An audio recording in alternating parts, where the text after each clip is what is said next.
Hello everyone, welcome to I lead IAS UPSC foundation course में आपका स्वागत है। पॉलिटी की हम ये सीरीज लेके आए हैं आपके लिए। इसमें आपको प्रॉपर वे में पॉलिटी का पूरा फाउंडेशन स्ट्रॉन्ग कर दिया जाएगा। ठीक है, तो कल हमने किया था, सबसे पहले हमने बेसिक समझा था कि पॉलिटी कैसे स्टार्ट करनी है, कैसे हमें पॉलिटी को कवर करना है for the any competitive exam. किसी भी कॉम्पिटिटिव एग्जाम के लिए हमें किस टाइप से पॉलिटी को स्टडी करनी है, कौन कौन सी बुक स्टडी करनी है, कैसा आपका बेस है, उसके अकॉर्डिंग आपको पॉलिटी को पिच करना है। राइट, तो कल हमने कर लिया था हिस्टोरिकल बैकग्राउंड। कहां तक का हमने कर लिया था? Company rule. Okay, company rule 1773 से लेके 1858, मतलब आपका जो स्पोय म्यूटनी लगा लो या रिवोल्ट लगा लो या फर्स्ट वॉर फॉर इंडिपेंडेंस लगा लो, यहां तक हमने कर लिया था। ठीक है, तो आप पिछली वीडियो से रिवीजन कर लेना। ठीक है, अब रिवाइज कराने का इतना टाइम नहीं होता है। ठीक है, बट हमने ये आपको प्रॉपर वे में करा दिया है। हाँ, बट इतना बता देते हैं आपको कि इस एक्ट में क्या किया था। इसमें हमारे गवर्नर जनरल ऑफ बंगाल बन गए थे। इसमें अपना पिट्स इंडिया एक्ट में आपकी एक्ट ऑफ सेटलमेंट हुई थी। राइट, और मैंने आपको बताया था कल की 20 ईयर्स का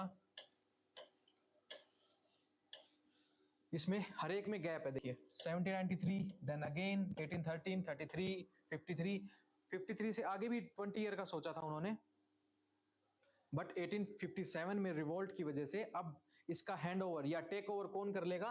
क्राउन। ठीक है, पहले कौन रूल कर रहा था? EIC, east India company. अब कौन रूल करेगा? अब क्राउन रूल करेगा। अब ये जो एक्ट्स आएंगे वो एक तरह से आपके गवर्नमेंट ऑफ इंडिया एक्ट रहेंगे। ठीक है, चलो ये हमने बता दिया आपको। Let's start. अब आ गया आपका the crown rule. Crown rule means after 1857 हुआ क्या, वहां के ब्रिटिश राज ने, मतलब ब्रिटिश गवर्नमेंट ने सोचा कि अब हम राज करेंगे इस पे, कि दोबारा हम म्यूटनी या दोबारा हम ऐसा विद्रोह नहीं करवाना चाहते दोबारा। ठीक है, क्योंकि दोनों तरफ से लॉस हुआ था। ठीक है, अब ईआईसी क्या करेगी? ईआईसी को अब यहाँ पे अबोलिश कर दिया गया है। अब सारा हैंड ओवर किसके पास आ गया? ब्रिटिश गवर्नमेंट के पास आ गया। तो इसलिए इस एक्ट को क्या बोलेंगे हम? Government of India act. Government of India act एक तरह से जल्दबाजी में लाया गया एक्ट था। क्यों? क्योंकि 1853 के उन्होंने सोचा 20 साल के बाद हम कोई इंप्रूवमेंट या कोई भी चेंजेस लाने के लिए वो 20 साल बाद सोचेंगे। बीच में ऐसी रिवोल्ट होने की वजह से ये एक्ट ले गया है अपना गवर्नमेंट ऑफ इंडिया एक्ट आपका 1858। इसमें जो जल्दबाजी में उन्होंने जो डिसीजंस लेने थे वो फटाफट डिसीजन लिए, कि अपना सेक्रेटरी बना दिया गया आपका। ठीक है, और आपका क्राउन राज करेगा उस पे, इसको बोल दिया गुड गवर्नमेंट वाला, इसको दर्जा दे दिया गया। ठीक है, कि आपके लिए बहुत अच्छा सोच के लाए हैं। बट उसके बाद इन्होंने सोचा कि अगर ये, क्या पता दोबारा म्यूटिनी भी हो सकती है, दोबारा ये रिवोल्ट भी हो सकता है। उससे बचने के लिए इन्होंने सोचा क्यों ना हम इंडियंस को भी इसमें पार्टिसिपेट करें, इंडियन का भी पार्टिसिपेशन लेना पड़ेगा हमें, ताकि हमें समझ में आए कि इंडियंस लिटरली चाहते क्या हैं, और उनके अकॉर्डिंग प्रॉफिट अपना ही सोचेंगे, बट उनके अकॉर्डिंगली हमें थोड़े थोड़े अपने चेंजेस करने पड़ेंगे।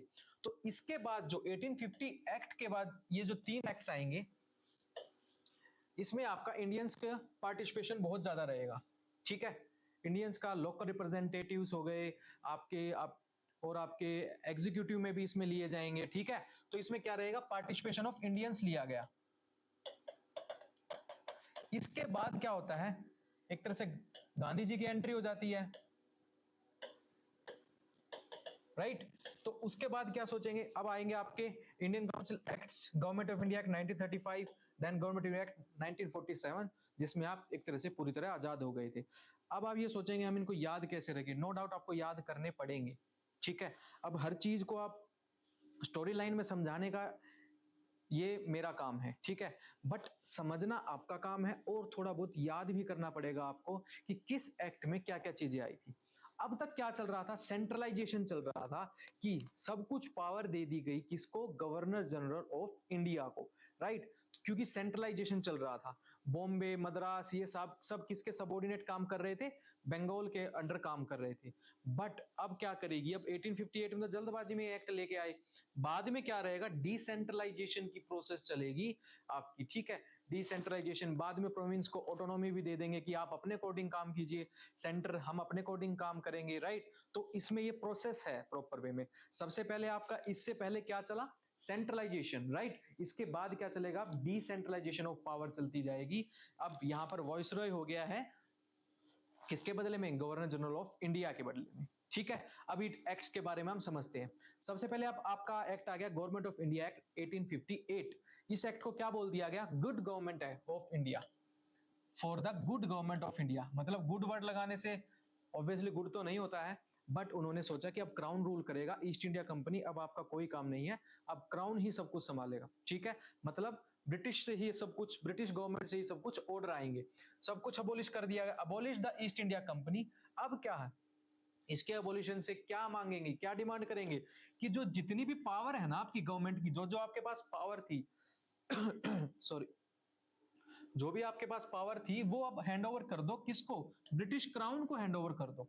राइट, ब्रिटिश क्राउन को सारी पावर, और आपका जो भी टेरिटरीज हैं, आपकी जो रिवेन्यू है, जहां से भी आप अपना रिवेन्यू इकट्ठा करते हैं, जहां तक की आपकी टेरिटोरियल बाउंड्रीज हैं, सब किसको हैंड ओवर हो गया? अब ब्रिटिश क्राउन को। तो अब क्या चलेगा? एक तरह से क्राउन रूल, और ईस्ट इंडिया कंपनी यहाँ से टोटली खत्म हो जाती है। ठीक है, चलो अब क्या होगा, ये तो हमने देख लिया, गुड गवर्नमेंट है। Right, rule of company replaced हो गया, रूल ऑफ क्राउन चलेगा अब।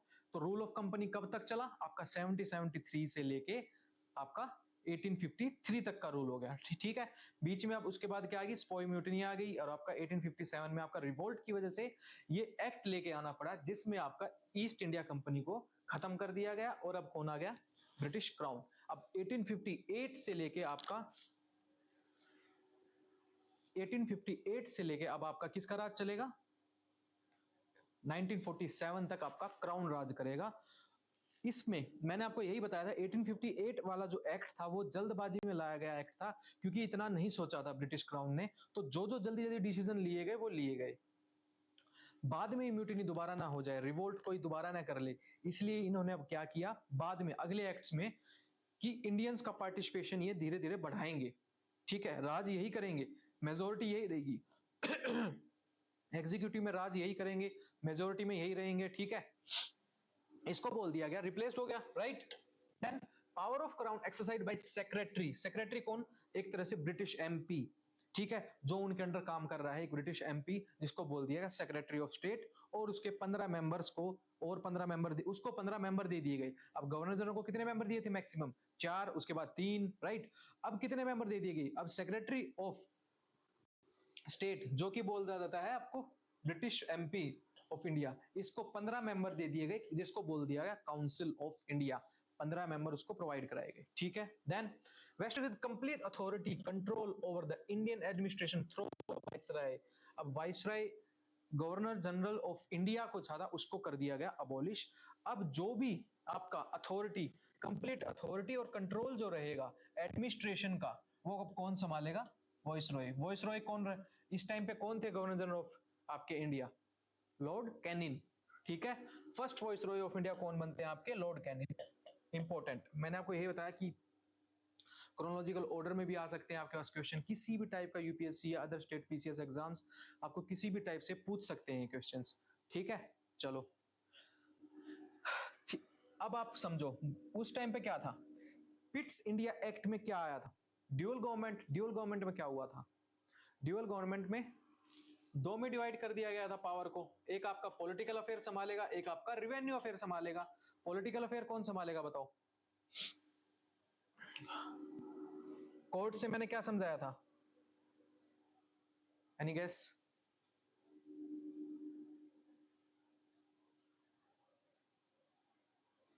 चलो, बोर्ड ऑफ कंट्रोल आपका क्या संभालेगा? Political affairs.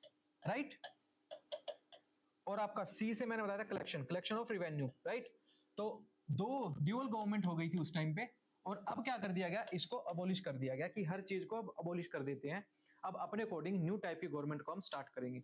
राइट, चलो ये आपको सारा समझ में आ गया। 1858 लाया गया जल्दबाजी में एक्ट। ठीक है, अब क्या करेगी ब्रिटिश क्राउन? क्या करेगा? अब इसमें लेके आएगा इंडियन पार्टिसिपेशन धीरे धीरे, और धीरे धीरे डिसेंट्रलाइजेशन ऑफ पावर्स करते जाएंगे, मतलब टुकड़ों में सब कुछ दिया जाएगा आपको, कि फॉर एग्जाम्पल मैं डिमांड कर रहा हूं कुछ भी, तो आपको एक टुकड़ा डाल दिया जाएगा कि ठीक है टेक दिस पावर। चलो अब आपका आ गया India council act. India council act 1861, 1892 और आपका 1909 में क्या रहेगा? पावर को दिया जाएगा, इंडियन का पार्टिसिपेशन आएगा इसमें। ठीक है, इंडियन का पार्टिसिपेशन आना बहुत जरूरी होता है इसमें। क्यों? क्योंकि उन्होंने देख लिया 1857 से पहले जो राज कर रहे थे, राइट, 1857 पहले जो राज हो रहा था, अब उस म्यूटिनी की वजह से, उस रिवोल्ट की वजह से अब कौन राज करेगा आपका? ये दोबारा ये लोग नहीं चाहते थे, राइट। तो अब 1861 में क्या होगा, यहां पर रहेगा इंडियन पार्टिसिपेशन, लिखा भी हुआ है, first time Indian representation in the institutions, ठीक है, जिसमें आपकी वॉइस रहेगी एग्जीक्यूटिव में, लेजिस्लेटिव में, और इंडिया जो नॉमिनेटेड मेंबर्स रहेंगे वो कौन नॉमिनेट करेगा? वॉइस रॉय करेंगे, ठीक है।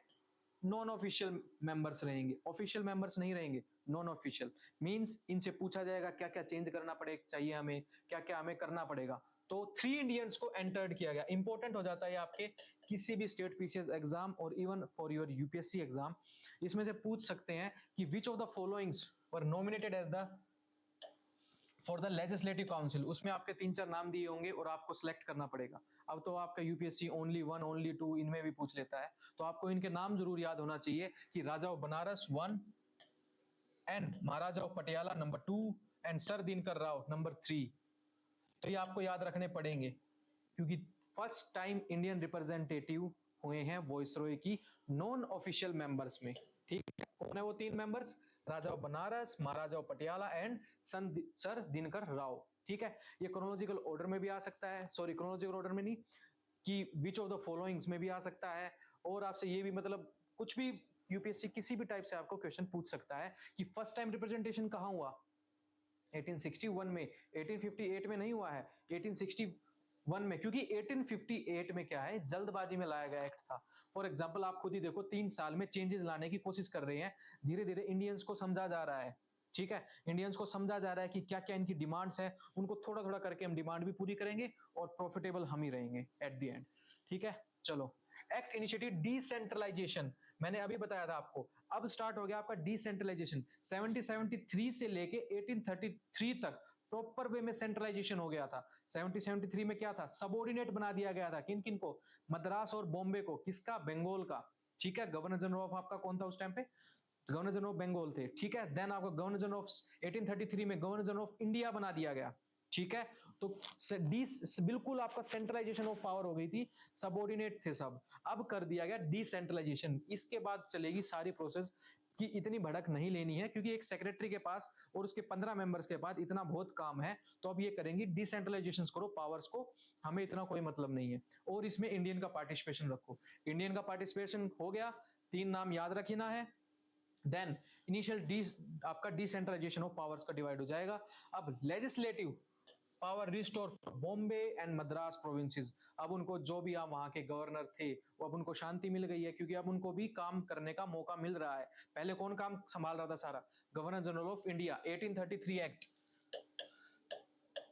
पिछली वीडियो में पूरा आपको अच्छे से कराया हुआ है, सारा 1858 तक, मतलब 1853 के जो भी एक्ट थे वो पिछले कवर करा रखे हैं। अब क्राउन रूल के जितने भी एक्ट्स होंगे आज वो हम सारे कवर करेंगे, ठीक है।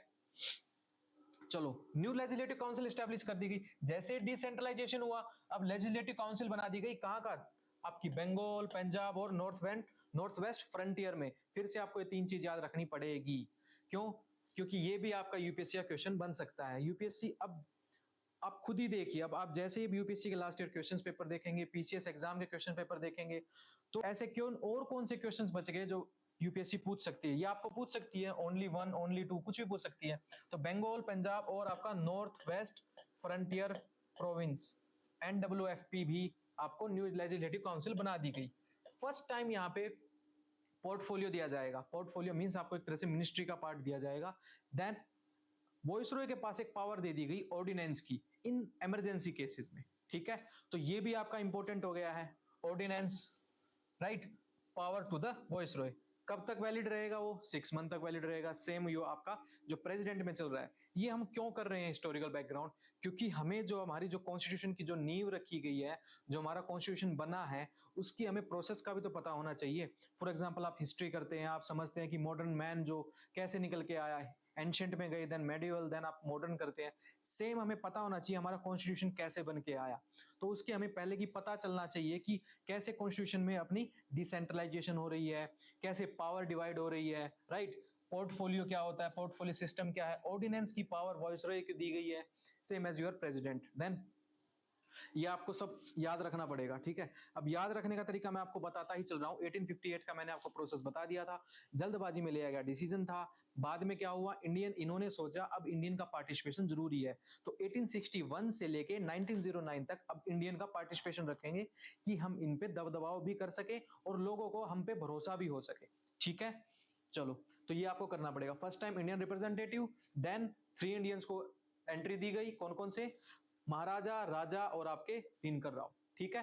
तीनों RRR याद रख लो, RMR कर लो, RMR, राजा, राजा हो बनारस, M महाराजा हो आपके पटियाला, R आपके कौन से, Rao, Dinkar Rao. Then decentralization, powers को डिसेंट्रलाइज कर दिया गया। देन आपका 3 प्रोविंसेस, मतलब सॉरी लेजिस्लेटिव काउंसिल बना दी गई, कौन कौन सी, बंगाल, बनारस, बंगाल, पंजाब और आपका NWFP। फर्स्ट टाइम पोर्टफोलियो रहेगा और फर्स्ट टाइम आपका क्या रहेगा, ऑर्डिनेंस दिया गया। ये पावर किसके पास रहेगी, आपकी वॉइसरॉय के पास रहेगी, ओके। 1892, अब 1892 में इन्होंने सोचा कि और पावर देनी पड़ेगी इनको, कुछ और हमें एडिशन करना पड़ेगा। क्या करेंगे अब एडिशन, चलो नॉन ऑफिशियल मेंबर्स को इंक्रीज कर देते हैं। वही मैं कह रहा हूं, टुकड़ों में चीजें दी जा रही है, ठीक है। इंडियंस को समझाया जा रहा है कि देखो आपकी पार्टिसिपेशन तो हम ले ही रहे हैं, अब हम इतने भोले थे कि इनकी बातों को नहीं समझ पाए, तो यही चीज हुआ, नॉन ऑफिशियल मेंबर्स को बढ़ाते जाएंगे। वो हर एक्ट में एक तरह से नॉन ऑफिशियल मेंबर्स को बढ़ाया जाएगा। ऑफिशियल मेजोरिटी और एग्जीक्यूटिव का जो दायरा रहेगा उसका किसके, कौन संभालेगा उसको, वॉइसरॉय एंड योर सेक्रेटरी, ठीक है।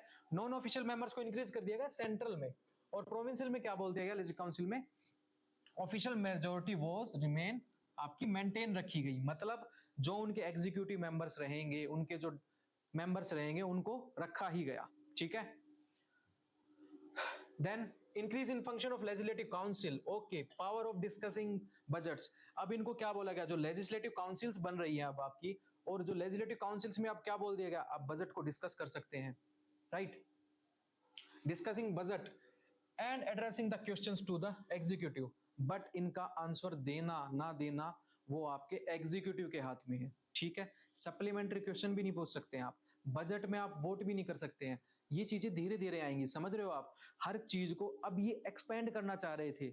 अब ये जो ब्रिटिश क्या चाह रहे थे, धीरे धीरे हम देके इनको छोटी छोटी चीजें देके अपना जो टाइम ऑफ है, जो हमें यहाँ पे राज करना है, वो टाइम बढ़ाते जा रहे थे धीरे धीरे हर चीज। जैसे अब क्या किया, नॉन ऑफिशियल, पिछले वाले में क्या किया, फर्स्ट टाइम इंडियन रिप्रेजेंटेशन कर दिया। देन अब इस वाले में क्या कर दिया, नॉन ऑफिशियल मेंबर को बढ़ा देते हैं। बजट में आप क्वेश्चंस पूछो, बट आंसर देना ना देना हमारे हाथ में नहीं है, वोटिंग का कोई राइट नहीं है आपको, okay. Then word election was nowhere, क्यों, क्योंकि जितने भी आपके जो नॉन ऑफिशियल्स मेंबर्स थे वो एक तरह से नॉमिनेटेड थे, तो इलेक्शन का तो कोई काम ही नहीं होता। जब नॉमिनेशन चल रहा है तो इलेक्शन कैसे बोल सकते हैं हम यहाँ पे। तो ये चीज बहुत इंपॉर्टेंट हो जाती है for your UPSC point of view and other state exams, किसी भी एग्जाम्स के लिए इंपॉर्टेंट हो जाता है, क्योंकि हम सोचे कि नॉन ऑफिशियल मेंबर इंक्रीज हो गए हैं, लेजिस्लेशन में बजट का डिस्कशन चल रहा है, तो मेंबर कहां से आ रहे हैं, तो वो एक तरह से नॉमिनेटेड है फ्रॉम द बॉडीज, ठीक है। म्युनिसिपैलिटी से बॉडीज लगा लो आपकी, किधर से भी आपकी यूनिवर्सिटी से चूज किए जा रहे हैं, तो नॉमिनेटेड मेंबर्स हैं वो, तो नॉमिनेटेड मेंबर्स हैं तो इलेक्शन का तो कहीं काम ही नहीं है। तो इसका मतलब क्या है, word election was nowhere mentioned but A limited indirect, समझ रहे हो, इनडायरेक्ट इलेक्शन चल रहे हैं। इनडायरेक्ट मींस आपको एक तरह से नॉमिनेट किया जा रहा है, ठीक है। For the nominated members was introduce in the act. तो ये आपको समझना पड़ेगा। 1892 में आप इतना ही याद रख लेंगे तो मोर देन एनफ है, ठीक है। चलो नेक्स्ट, अब आपके एक्ट, रियल एक्ट शुरू होते हैं 1909, आपके 1919 एंड 1935। ये 3 एक्ट्स आपके बहुत इंपॉर्टेंट हैं किसी भी एग्जाम को लेके, ठीक है। 1947 में क्या होता है, आपके लगभग सब कुछ अबोलिश ही होता है। वॉइसरॉय की पावर अबोलिश कर दी गई, इंडियन इंडिपेंडेंट एक्ट दे दिया गया, डोमिनेंट स्टेटस दे दिया गया, तो आप उसमें आप अपना शायद गैस वर्क कर सकते हैं। बट 1909 और 1919 और आपका 1935 एक्ट, ये इंपॉर्टेंट हो जाते हैं क्योंकि समझ नहीं आता है कि कौन से एक्ट में से क्या पूछा गया है। तो ये जितने भी एक्ट्स होंगे ना, ये आपके लिए इंपॉर्टेंट हो जाते हैं, राइट। सबसे पहला क्या है कि लेजिस्लेटिव काउंसिल, मैंने देखो अभी अभी बताया था, डिसेंट्रलाइजेशन कर दिया। देन आपका क्या कर दिया गया, काउंसिल में मेंबर डाल दिए गए, ठीक है, थोड़ा मेंबर्स डाल दो। अब क्या किया, फिर से एनलार्ज कर दिया गया, डिसेंट्रलाइजेशन तो है ही, चल ही रहा है। देन क्या कर दिया, लेजिस्लेटिव काउंसिल जो है आपका, उसको एनलार्ज कर दिया गया। जब 16 थे एक तरह से, अब 60 कर दिए गए फिर से। और प्रोविंस में बोल दिया गया नंबर कोई भी हो, 16, 20, 25, 28। प्रोविंस में क्या बोल दिया गया, council the number was not uniform, कोई यूनिफॉर्मिटी नहीं है नंबर्स की। बट सेंट्रल लेजिस्लेटिव काउंसिल में क्या कर दिया गया, 16 से आपके 60 कर दिए गए। ये कौन से मेंबर्स हैं आपके, नॉन ऑफिशियल मेंबर्स हैं, ये चीज याद रखना। ऑफिशियल मेजोरिटी तो फिर भी यही रखेंगे, समझ रहे हो। मेजोरिटी हमेशा किसके पास रहेगी, ब्रिटिश क्राउन के पास ही रहेगी।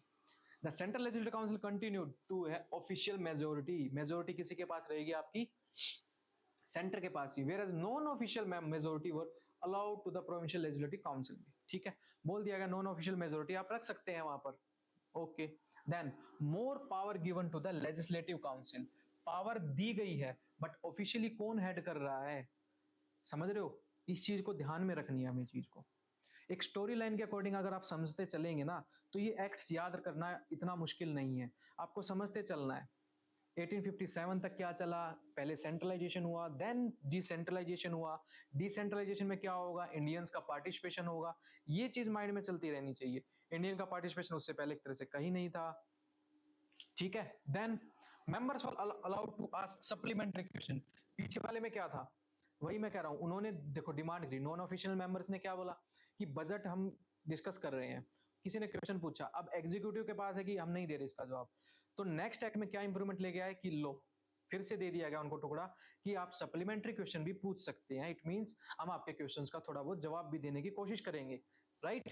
तो इसमें बोल दिया गया वोटिंग रहेगी, voting for separate items on budget, कि छोटे मोटे जो आइटम्स होते हैं, बजट जो आपका है इसमें भी सेपरेट आइटम्स होते हैं, राइट। पूरे बजट पे आपको, पूरा बजट पे आपको कोई चांस ही नहीं है कि आपको हम वोटिंग राइट्स दें। बट जो बजट्स में, जो छोटी मोटी जो बजट्स में आप एक तरह समझ लो पंचायती राज में देना है, या आप लोकल गवर्नमेंट को देना है, या किसी की डेवलपमेंट के लिए देना है, कि जो लोकल जो सिस्टम रहेगा, मतलब सेपरेट जो आइटम रहेगा, उसमें बजट को अलाउड कर दिया गया उनको वोटिंग करने का। बट होल जो रहेगा, जो पूरे बजट के लिए कोई अलाउंस नहीं दी जाएगी, कोई वोटिंग राइट्स नहीं दिया जाएगा, ठीक है।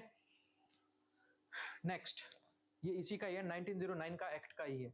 अब आपको बना दिया वेरी इंपॉर्टेंट, ये आपके हर एग्जाम में आता है कि सेपरेट इलेक्टोरेट फॉर मुस्लिम्स। अब यहाँ पर हिंदू मुस्लिम का रोल आ गया कि इन्होंने सोचा कि ये यूनिटी इतनी है इन्होंने इसमें, इनके लोगों में, तो वो यूनिटी तोड़ने के लिए क्या लाएंगे, सेपरेट इलेक्टोरेट फॉर मुस्लिम्स, कि आप सेपरेट हैं एक तरह से, ठीक है। बोल दिया गया introduce only Muslim could vote for Muslim candidates. इसका मतलब यही होता है, सेपरेट इलेक्टोरेट का मतलब यही है कि जो जिसकी कम्युनिटी का जो मेंबर हेड मतलब आएगा किसके लिए, लीडरशिप के लिए, उसको मुस्लिम लोग ही वोट करेंगे। तो सेपरेशन करने की वजह से इनको क्या बोला गया, लॉर्ड मिंटो को बोला गया the father of communal electorate. Very important, ये आपके लिए इंपॉर्टेंट है कि किसको फादर ऑफ कम्युनल, या बोलते हैं कम्युनल इलेक्टोरेट, किसको बनाया गया, फादर ऑफ किसको है उनके, Lord Minto. Indian was allowed in executive council, okay. अब क्या किया इन्होंने, पहले तो आपका नॉन एग्जीक्यूटिव काउंसिल थे एक तरह से, जो लेजिस्लेटिव काउंसिल में नॉन ऑफिशियल मेंबर्स थे, उनमें मेजोरिटी दे दी गई। अब एक एक करके ये एग्जीक्यूटिव काउंसिल में भी अपने मेंबर्स लेके आएंगे, समझ रहे हो। हर चीज धीरे धीरे चल रही है, हर एक्ट में अकॉर्डिंगली चल रहा है सब कुछ। अब क्या बोलेंगे, एग्जीक्यूटिव काउंसिल में क्या बोल दिया गया, एक मेंबर लेके आते हैं।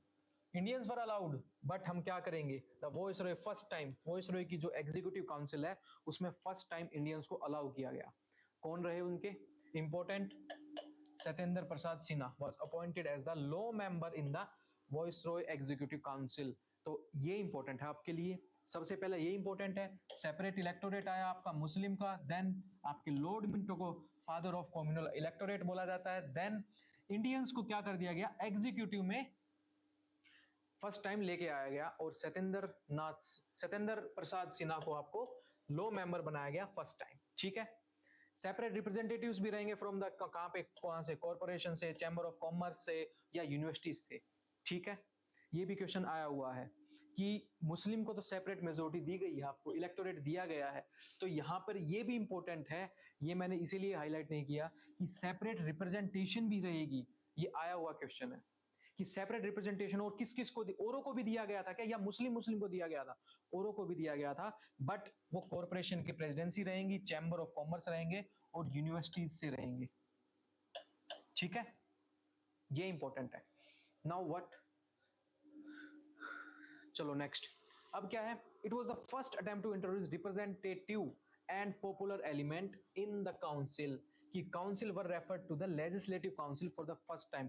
काउंसिल को क्या बोल दिया गया? Legislative council for the first time. तो ये इतना इंपॉर्टेंट नहीं है, जो ऊपर वाले जो बताए हैं फर्स्ट अटेम्प्ट है क्या, कि लेजिस्लेटिव काउंसिल को क्या बोल दिया गया? रिप्रेजेंटेटिव। रिप्रेजेंटेटिव मतलब पॉपुलर एलिमेंट है, बस आपको ये याद रखना है। और ऊपर क्या है? सेपरेट रिप्रेजेंटेटिव कौन कौन से? Corporation, chamber of commerce and universities से। और सेपरेट इलेक्टोरेट किसको दिया गया? मुस्लिम्स को दिया गया। अब ये सेपरेट इलेक्टोरेट धीरे धीरे सबको देते चलेंगे, ठीक है। उसमें वुमेन पहले आपका किसका देंगे? सिख को, जो वहां पे यूरोपियन रह रहे हैं उनको। देन अगले में किसको देंगे? सोच के देखो, वुमेन को, डिप्रेस्ड क्लास को, ऐसे कर करके धीरे धीरे ये हर एक आपका कनेक्टेड है, समझ रहे हो? हर पॉइंट नेक्स्ट एक्ट से कनेक्टेड है और पिछले एक्ट से कनेक्टेड है। जैसे ही आप कनेक्शन के अकॉर्डिंग काम करते चलेंगे ना, तो आपको एक्ट्स में इतना इश्यूज नहीं आएगा और आप इजीली उस एक्ट को डिटेक्ट कर लेंगे कि कौन से एक्ट में से क्या पूछा गया है, ठीक है।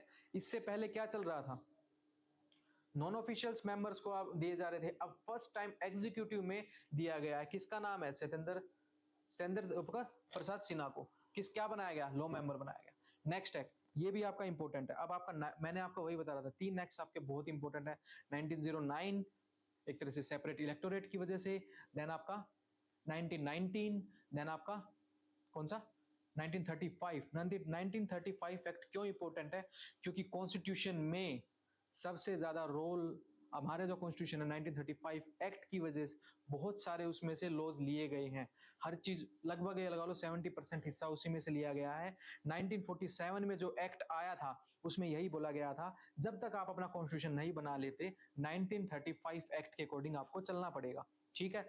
अब हमारा आ गया 1919 एक्ट, मॉन्टेक चैम्सफोर्ड रिफॉर्म भी बोल देते हैं और मॉन्टफोर्ड भी बोल देते हैं। अब ये आप पूछेंगे मॉन्टफोर्ड कैसे, तो मॉन्ट आपका ये वाला पार्ट लिया गया है और फोर्ड आपका ये वाला पार्ट लिया है, तो इसलिए ये याद रखना जरूरी है। अब कई बार कंफ्यूजन हो जाता है कि मॉन्टफोर्ड कौन सा रिफॉर्म आ गया अब इसमें, कि और क्या क्या याद रखें हम, तो ये वही है 1919 वाला एक्ट ही है आपका, जिसको आपको बोल दिया गया है मॉन्टफोर्ड रिफॉर्म और मॉन्टेक चैम्सफोर्ड रिफॉर्म, ठीक है।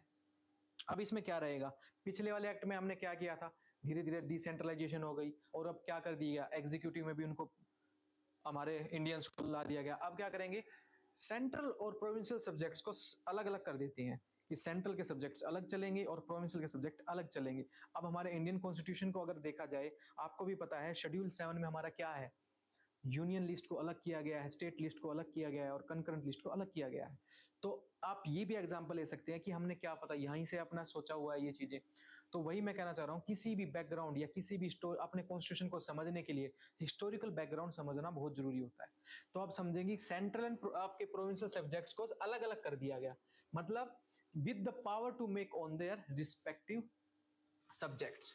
मतलब क्या हो गया? Element of dyarchy. अब आपकी डायरकी का क्या मतलब है? वही डिवीजन ऑफ सब्जेक्ट्स। इसका मतलब क्या है कि 2 कैटेगरीज में बना दिया गया। क्या क्या? One managed by executive branch, one आपका जो दूसरा जो रहेगा वो कौन संभालेगा? आपका मिनिस्ट्रीज हु वर इंडियंस। समझ रहे हो? इंडियंस का मतलब समझो। अब इंडियंस को और चीज दे दी गई, ठीक है, तुम ये पावर भी लो, ठीक है। धीरे धीरे पावर दी जा रही है इंडियंस को। ये कब के बाद दी गई है? 1858 के बाद जो एक्ट्स आने शुरू हुए, 1861, 1892 और आपका 1909। अब इंडियंस को धीरे धीरे एंट्री दी जा रही है, ठीक है। डायरकी अब ये इंपॉर्टेंट है, प्रोविंस में दी गई है, वेरी इंपॉर्टेंट। डायरकी प्रोविंस में दी गई है, ना कि सेंटर में दी गई है। ये बात बहुत इंपॉर्टेंट है आपके लिए। देन अब क्या बोल दिया गया? प्रोविंशियल सब्जेक्ट्स को आपको वही बताया मैंने, 2 पार्ट्स में डिवाइड कर दिया, एक रहेगा रिजर्व्ड और एक रहेगा ट्रांसफर्ड।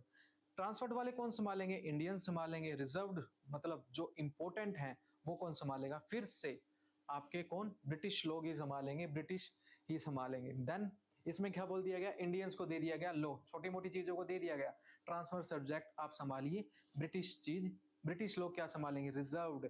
इंपोर्टेंट मुद्दे कौन संभालेगा? ब्रिटिश। एट द एंड कौन राज करता जा रहा है आपके? ब्रिटिश। ओके, हमने देखा जो आपके रिजर्व सब्जेक्ट है वो हमने देख लिया, कौन संभालेगा? By the governor general, his executive council. Transferred subjects कौन संभालेगा? आपके administrated by the governor general with the help of his council. Council किसकी? इंडियंस की, क्योंकि मेजोरिटी में तो वो है उधर, ठीक है। They were responsible to the legislative council for their respective वे वाले देयर सब्जेक्ट्स, राइट। अब क्या कर दिया, for the first time, very important, for the first time क्या कर दिया, इंडियन लेजिस्लेटिव काउंसिल को रिप्लेस कर दिया गया बाइकैमरलिज्म में। बाइकैमरलिज्म मींस वही अपर हाउस लोअर हाउस। तो हमारा जो इंडिया का जो कॉन्स्टिट्यूशन में हमारी जो पार्लियामेंट है सेम है, समझ रहे हो, हिस्टोरिकल बैकग्राउंड से ये सारी चीजें समझ में आएंगी।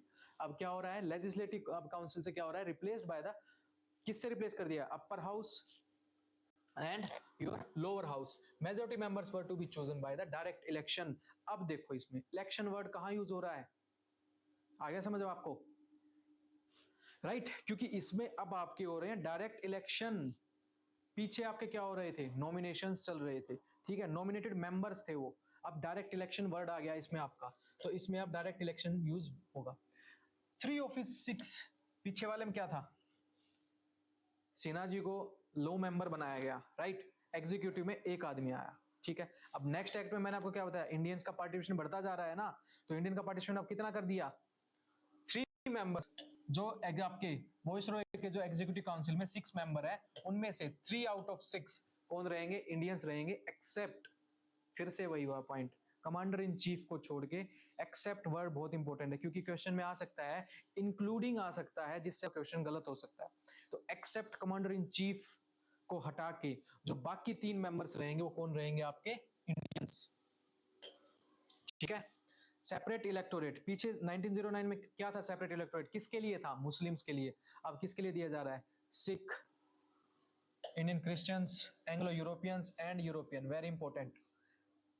अब नेक्स्ट में किसको दिया जाएगा, मैंने आपको बताया था वुमेन एंड आपके डिप्रेस्ड क्लास को। तो सीरीज से चलो, 1909 सेपरेट इलेक्टोरेट स्टार्ट हुआ, किससे स्टार्ट हुआ, मुस्लिम से, 1919 और किस किस को मिला, सिख को, इंडियन क्रिश्चियंस को, यूरोपियंस को, और उससे नेक्स्ट 1935 और किसको मिलेगा, वुमेन, डिप्रेस्ड क्लास, ठीक है। ऐसे सीरीज में अगर पॉइंट्स को याद करते चलेंगे ना, तो कोई भी दौरा नहीं है कि आप किसी भी क्वेश्चन को गलत कर पाए, हमेशा आपको पॉइंट याद ही रहेगा। फर्स्ट सीरीज याद होनी चाहिए, सीरीज से आप चलते जाएंगे तो हर पॉइंट याद होता चलेगा, ठीक है। Franchise given to a limited number, franchise means आपको मतदान के लिए हम आपको फ्रेंचाइजी दे रहे हैं, फ्रेंचाइज कर रहे हैं, मतदान के लिए आपको नॉमिनेट कर रहे हैं, ये समझ लीजिए। People on the basis of property, tax and education, अगर आप एजुकेटेड हैं तो हम आपको वोटर राइट है, टैक्स पे कर रहे हैं तो वोटर राइट है, और आपकी प्रॉपर्टी अच्छी है तो वोटर राइट है, ठीक है। तो वही मतलब लिमिटेड लोग ही वोटिंग कर सकते हैं किसमें, इलेक्शंस में, ठीक है। चलो अब क्या कर दिया इन्होंने, सेटिंग अप किया कि 1919 में, अब इनका जो एक्ट है 1919 में, अब हम सोचते हैं कि 10 साल के बाद हम और इंप्रूवमेंट क्या लेके आ सकते हैं, इसलिए उन्होंने क्या गठन किया, साइमन कमीशन। साइमन कमीशन को आपको सबको ही पता है, हिस्टोरिकल बैकग्राउंड, क्योंकि इसमें सभी लोग आपके ब्रिटिश थे, व्हाइट पीपल थे सब कुछ, ठीक है। तो आपका क्या कर दिया, अपॉइंटेड इन 1927 में कि कमीशन बनाएंगे हम इसको जो 10 साल के बाद, सी वर्किंग आफ्टर 10 इयर्स। तो ये क्वेश्चन भी आ सकता है, साइमन कमीशन किस एक्ट के अकॉर्डिंग आया, तो आपसे कंफ्यूजन भी हो सकता है कि आपके 1919 एक्ट को एक तरह से रिव्यू करने के लिए कि और हम क्या इंप्रूव कर सकते हैं, उसके लिए क्या है आपका साइमन कमीशन, वेरी इंपॉर्टेंट।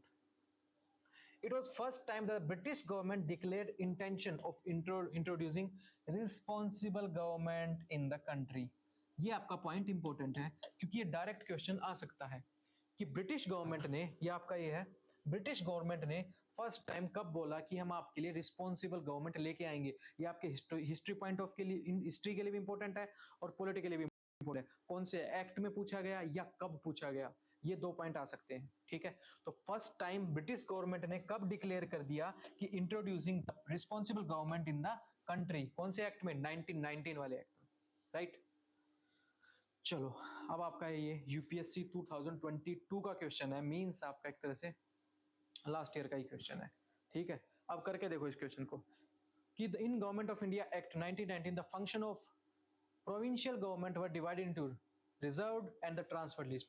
अगर आपको पता होता कि ये क्वेश्चन को मैं हटा देता, 1919 वाली चीज को हटा देता, अब आपको पता है डायर की कब आई, ठीक है, किस किस को प्रोविंशियल में आई, प्रोविंशियल में क्या क्या हुआ, रिजर्व्ड स्टे आपकी, ट्रांसफर लिस्ट, रिजर्व लिस्ट कौन संभाल रहा था, एग्जीक्यूटिव, ट्रांसफर आपके इंडियन संभाल रहे थे। Which of the following were treated as reserved list, reserved subjects में किस किस के रहेंगे बताओ। Administration of justice, local self government.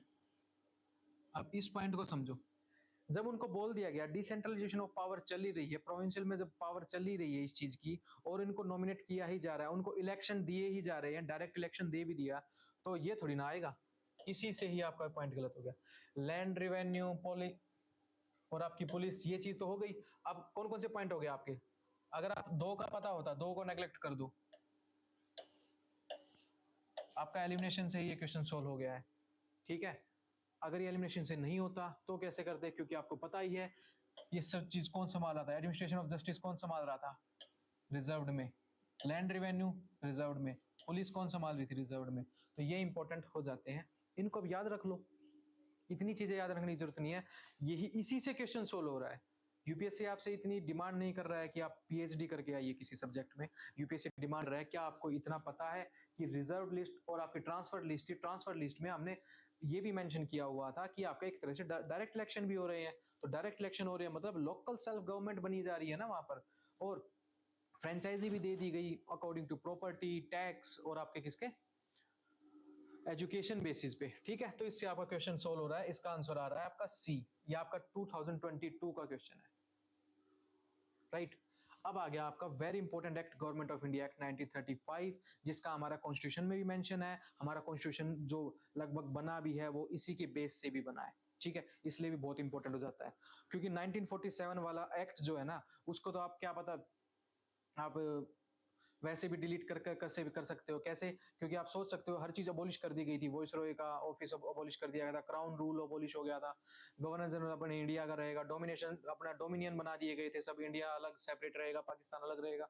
तो इससे आप एलिमिनेट कर सकते हैं ना उन क्वेश्चंस को। तो 1947 वाला एक्ट तो इजीली एलिमिनेट हो सकता है, बट तो 1935, 1919 और आपका 1909 ये एक्ट बहुत इंपॉर्टेंट है। अब पीछे वाले एक्ट में क्या था, सेपरेट इलेक्टोरेट, देन आपका इस वाले में भी सेपरेट इलेक्टोरेट दिए गए और लोगों को, अब 1935 में भी रहेगा, इसमें और भी चीजें आएंगी। चलो फर्स्ट क्या कर दिया गया, all India federation, very important, ये क्वेश्चन आया हुआ है स्टेट पीसीएस एग्जाम में कि ऑल इंडिया फेडरेशन एक तरह से कहाँ रिपील्ड हुआ, ये आया नहीं, ये कोई बड़ी बात नहीं है, बट ये क्वेश्चन आ सकता है कि कहाँ पूछा गया ये चीज, कि इसमें बोल दिया गया consist of provinces princely states, it provided for division of subjects रहेंगे based on the centre provinces and concurrent.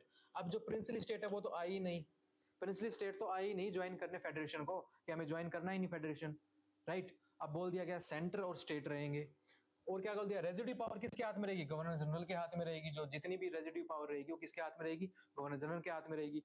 अब क्या कर दिया, जो डायरकी जो था अबोलिश कर दिया गया प्रोविंस में, डायरकी को अबोलिश कर दिया गया। देखो डिसेंट्रलाइजेशन पीछे से चल रही है, सेंट्रलाइजेशन कब से चली थी, 1773 से लेके आपकी 1833 तक प्रॉपर वे में सेंट्रलाइजेशन हो गया था। ठीक है, गवर्नर जनरल ऑफ इंडिया के हाथ में सारी पावर आ गई थी।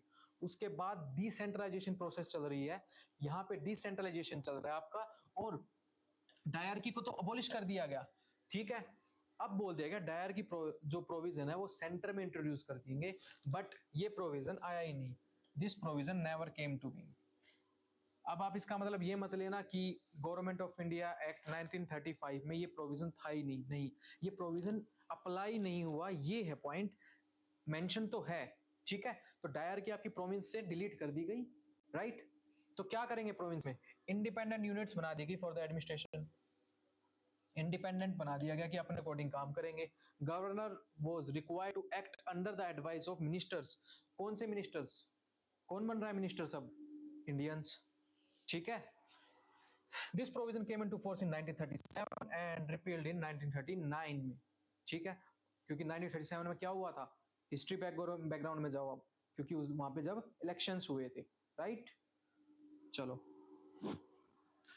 बाइकैमरलिज्म आ गया, upper house lower house, it came to being in 6 out of 11 provinces, जो जितने भी प्रोविंसेस थे 11 प्रोविंसेस बने थे, उनमें 6 आउट ऑफ 11 में, मतलब 6 में क्या हो गया था, बाइकैमरलिज्म को इंट्रोड्यूस किया गया। अब ये इंपॉर्टेंट है आपके लिए, Bengal, Bombay, Madras, united province, Bihar and Assam, ये इंपॉर्टेंट है, ये क्वेश्चन बन सकता है आपका। ठीक है, सेपरेट इलेक्टोरेट किस किस को देंगे, अब डिप्रेस्ड क्लास एंड वुमेन को, ठीक है, एक्सटेंडेड कर दिया गया प्रोविंसेस को। तो फर्स्ट 1909 में मुस्लिम, सिख और डिप्रेस्ड क्लास और आपकी वुमेन को सेपरेट इलेक्टोरेट दिया गया। सेक्रेटरी ऑफ स्टेट का जो वो था प्रोवाइडेड विद टीम एडवाइजर जो थी उसकी, जो काउंसिल ऑफ इंडिया थी, जो 15 मेंबर की जो टीम थी उसको अबोलिश कर दिया गया, ठीक है। एक्सटेंडेड फ्रेंचाइजी 10%, पहले फ्रेंचाइजी किस किस को दी गई थी, जिसके पास प्रॉपर्टी है, जो टैक्स पे कर रहा है या जिसके पास एजुकेशन है। अब इसको 10% वोटिंग रैंक को बढ़ा दिया गया, ठीक है, इंपॉर्टेंट है पॉइंट। नेक्स्ट आरबीआई का, आरबीआई एक्ट कब आया था आपका 1934, और 1935 में क्या हो गया था, आरबीआई का गठन हो गया था। Establish the RBI of for controlling the currency and credit. अब फेडरल कोर्ट बना दिया गया, ठीक है। अब आपका सुप्रीम कोर्ट कब बना था बताओ, सुप्रीम कोर्ट कब बना था आपका, कौन से एक्ट में आया था सुप्रीम कोर्ट?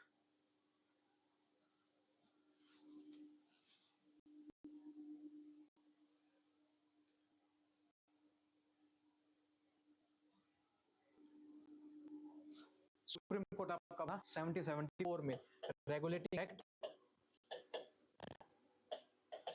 9 आपका 1773 में आया था, ठीक है। अब आपका फेडरल कोर्ट कब बना है, established in 1937, इंपॉर्टेंट। सिग्निफिकेंस क्या है, it was another important step introduce the आपका रिस्पांसिबल गवर्नमेंट के लिए। अब रिस्पांसिबल गवर्नमेंट कैसे आती जा रही है, इंडियंस को क्या देते जा रहे हैं, रिस्पांसिबिलिटी देते जा रहे हैं, ठीक है ना। पहले सेंट्रलाइजेशन हुई, अब डिसेंट्रलाइजेशन हुई है, प्रोविंस को अब आपको एक तरह से पूरी तरह दे दिया गया, लोकल रिप्रेजेंटेटिव्स दे दिए गए, ठीक है, और वोटिंग राइट्स बढ़ा दिए गए, ठीक है। और क्या क्या किया गया, सेपरेट इलेक्टोरेट को आपको बढ़ा दिए गए, पहले मुस्लिम्स को दिया, देन सिख को दिया, देन अफीन को दिया, देन आपको क्या किया गया, सेक्रेटरी ऑफ स्टेट्स के जितने भी आपके काउंसिल मेंबर्स थे, मतलब 15 जो मेंबर्स आपके थे उनको अबोलिश कर दिया गया, 10% आपको वोटिंग राइट्स बढ़ा दिए गए, धीरे धीरे इंडियंस को ही पावर दी जा रही है। But at the end head कौन है आपका, ब्रिटिश, ब्रिटिश गवर्नमेंट ही हेड है आपका एट द एंड, ठीक है। अब आपका यूपीएससी का क्वेश्चन है, इसको सोल्व करो। The distribution of power between the center and state in the Indian Constitution is based on the scheme provided in। अब ये आप कहेंगे कि ये तो हमको पता है 1935, ये आपको अभी पता है क्योंकि आपने अभी अभी किया है। बट जब आप सभी एक्ट्स कर लेंगे और 5-7 दिन बाद रिवीजन करेंगे तो आप भूल सकते हैं, तो इसीलिए मैं कहता हूँ सीरीज में याद करते चलो। फॉर एग्जाम्पल मैंने आपको वही एग्जाम्पल मैं यही देता चल रहा हूँ कि मुस्लिम की आपको सेपरेट इलेक्टोरेट कब दिया गया, 1909। अब आगे ये इसको सीरीज बनाते चलो, 1919 में किसको दिया गया, 1935 में क्या हुआ, ठीक है। इस तरह से याद करते चलो तो आपके लगभग 5 से 7 पॉइंट्स तो ऐसे ही क्लियर हो जाएंगे। देन बाकी जो फेडरल कोर्ट का, आरबीआई का, ये तो आपको पता ही होता है इन चीजों का, तो आप इजीली एलिमिनेट कर सकते हैं उन क्वेश्चंस को, ठीक है। चलो तो आपका 1935 हो गया। नेक्स्ट अब आ गया आपका 1947, माउंटबेटन प्लान के बाद आपका 1947 आता है। इसमें एक तरह से वॉइसरॉय की हर चीज अबोलिश कर दी जा रही है, लगभग हर चीज अबोलिश होगी। डोमिनेंस स्टेटस दिया जाएगा, डोमिनेंस स्टेटस नहीं मतलब डोमिनेंस दे दिया जाएगा कि आप संभालिए, जब तक आप अपना कॉन्स्टिट्यूशन नहीं बनाते हैं तब तक कौन से एक्ट के अकॉर्डिंग चलना है आपको, 1935 के अकॉर्डिंग चलना है, जो आपको करना है कीजिए। अब हम आपको एक तरह से आपके इंडिया को आपके लिए देके जा रहे हैं, क्योंकि इसको बोल दिया गया गवर्नमेंट ऑफ इंडिया एक्ट, इसको इंडिपेंडेंस एक्ट भी बोल देते हैं, ठीक है। इसमें क्या कर दिया, it brought in responsible the Mountbatten plan, ठीक है। माउंटबेटन प्लान के अकॉर्डिंग चले, it give the provision of partition, किस किस का पार्टीशन, आपके इंडिया और पाकिस्तान का पार्टीशन, और क्या दे देंगे, dominion.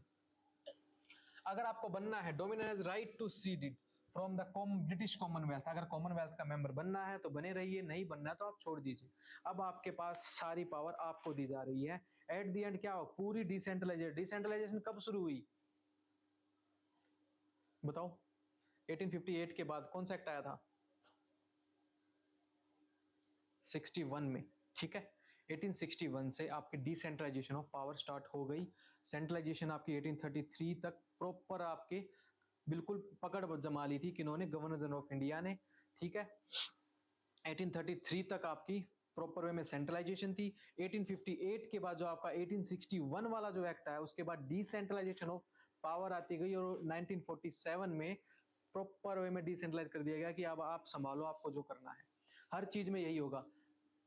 Provision of partition of India दे दिया गया, governor general were be appointed in both dominion of India and Pakistan by the king of Britain, क्योंकि आपके लिए बना के जा रहे हैं ना आपका हेड, एटलीस्ट हेड तो बना के जाएंगे ना, अदरवाइज तो मगजमारी हो जाएगी कौन हेड बनेगा कौन कैसे क्या रहेगा, ठीक है। The office of viceroy came to end, हर चीज बता दी गई, खत्म, हर चीज खत्म होती जाएगी, ठीक है। henceforth क्या रहेगा, hereafter the British king would not have any responsibility with respect to the government of India, ठीक है, क्योंकि वॉइसरॉय उसका ऑफिस जो वॉइसरॉय का जा चुका है। Then gave the authority of the dominions to govern as per the provision of the Act 1935, जब तक आपका कॉन्स्टिट्यूशन नहीं बनता है, जब तक आपको मॉडिफिकेशन नहीं करनी है, आप 1935 के अकॉर्डिंग काम कर लीजिए।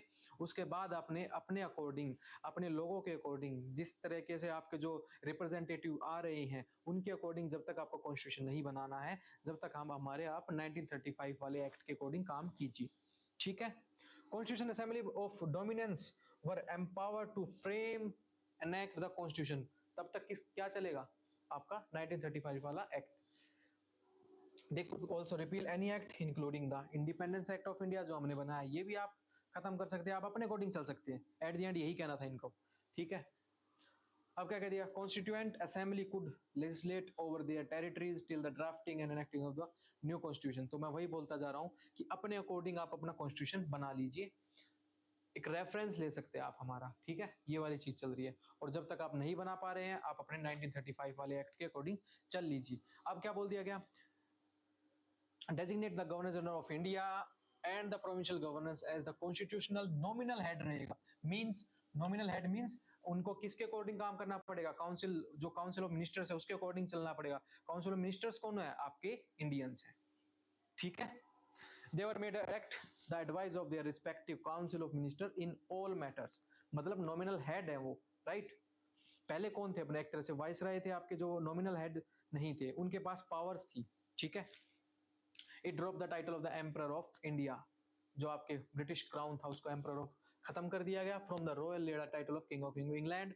राइट टू वीटो बिल, हाँ राइट टू वीटो बिल दिया गया है गवर्नर को, ठीक है, गवर्नर को राइट टू वीटो बिल, और ask for the reservation of bill of the governor were reserved but were taken away from the British monarch, British monarch से taken away ले दिया गया है, बट ये एट द एंड है क्या, governor है क्या आपका नॉमिनल हेड, बट इनके पास दो राइट दे दिए गए हैं, आप बिल को रिजर्व भी रख सकते हैं और इनको वीटो पावर का भी दिया गया है, ठीक है। बट आपका हेड कौन सा है, नॉमिनल है, किसके अकॉर्डिंग काम करना पड़ेगा, काउंसिल ऑफ मिनिस्टर के अकॉर्डिंग काम करना पड़ेगा, ठीक है। अब क्या गया, ये वही ऑफिस ऑफ सेक्रेटरी को क्या कर दिया गया, अबॉलिश कर दिया गया। नेक्स्ट, ब्रिटिश पैरामाउंटेसी ओवर जो प्रिंसली स्टेट था केम टू एन एंड, जो प्रिंसली स्टेट था उनको बोल दिया गया अपना डोमिनियन बनाना है तो अपना डोमिनियन बना लो, किसी कंट्री के साथ आपको मिलना है तो उस कंट्री के साथ मिलो, जो पाकिस्तान के साथ जाओ आप, चाहे आप इंडियन के साथ जाओ, ठीक है। They were allowed to independent और ज्वाइन एनी डोमिनियन, कौन कौन से, इंडिया हो या आपका पाक हो, ठीक है। इंडिपेंडेंट रहना इंडिपेंडेंट रहो, पाकिस्तान के साथ जुड़ना पाकिस्तान के जुड़ो, इंडिया के साथ इंडिया के साथ जुड़ो। तो क्या बोल दिया गया, जो प्रिंसली स्टेट्स का ब्रिटिश जो पैरामाउंटेसी थी वो खत्म हो गई, ठीक है, हर चीज एंड होता जा रहा है। Discontinue the appointment of civil services, जो अब सिविल सर्विस अपॉइंट होने थे उनको डिसकंटिन्यू कर दिया गया। और क्या कर दिया गया, reservation of the post of the secretary of states for India. Significance क्या है इसका, सिग्निफिकेंस है British rule came to an end by this act, Indian became independent on 15 August 1947। 1947 में आपका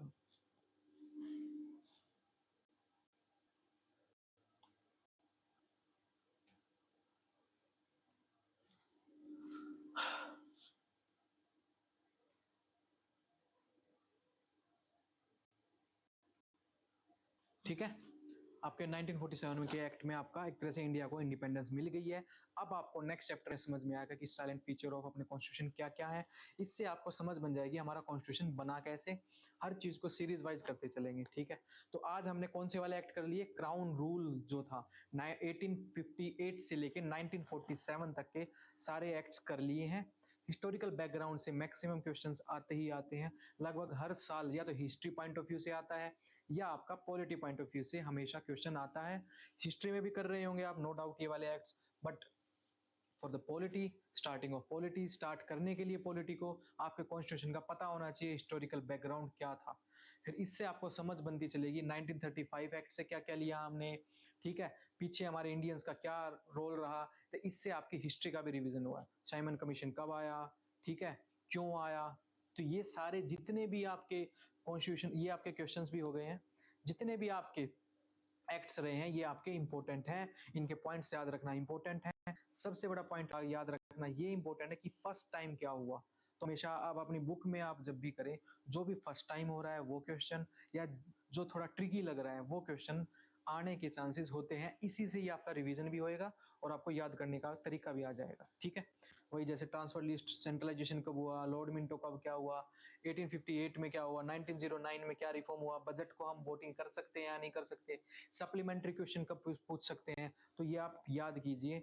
अब इस वीडियो को दोबारा देखना हो तो आप अपने स्पीड में 2x में देख के रिवीजन भी कर सकते हैं, ठीक है। इससे आपका रिवीजन भी हो जाएगा, ठीक है। यूट्यूब पे भी है ये वीडियो और आपके ऐप पे भी है, right.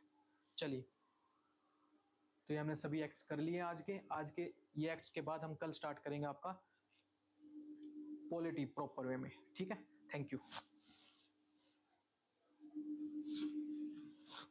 Any questions, any doubt?